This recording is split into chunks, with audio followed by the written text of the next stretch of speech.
बीवी को शादी के चंद साल बाद ख्याल आया कि अगर वो अपने शोहर को छोड़ के चली जाए तो शोहर कैसा महसूस करेगा।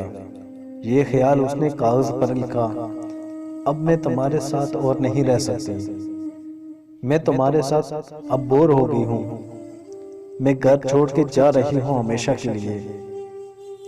उस कागज को उसने मेज पर रखा और जब शोहर के आने का टाइम हुआ तो उसका रद्द अमल देखने के लिए बेड के नीचे छुप गई।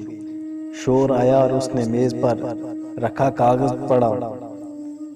कुछ देर की खामोशी के बाद उसने उसी कागज पर कुछ लिखा।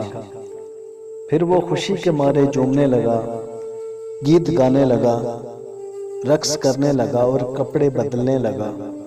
फिर उसने अपने फोन से किसी को फोन किया और कहा, आज मैं आज़ाद हो गया हूँ।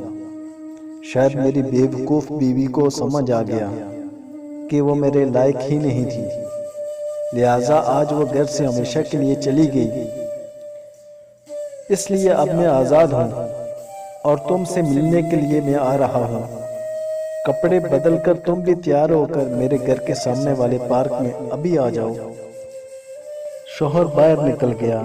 आंसू भरी आंखों से बीवी बेड के नीचे से निकली और कांपते हुए हाथों से कागज पकड़ा और उस पर लिखी हुई लाइन पढ़ी, जिस पर लिखा था, बेड के नीचे से पांव दिखाई दे रहे हैं बावली। पार्क के करीब वाली दुकान से ब्रेड लेकर आ रहा हूँ, तब तक चाय बना लेना। मेरी जिंदगी में खुशियां तेरे आने से हैं।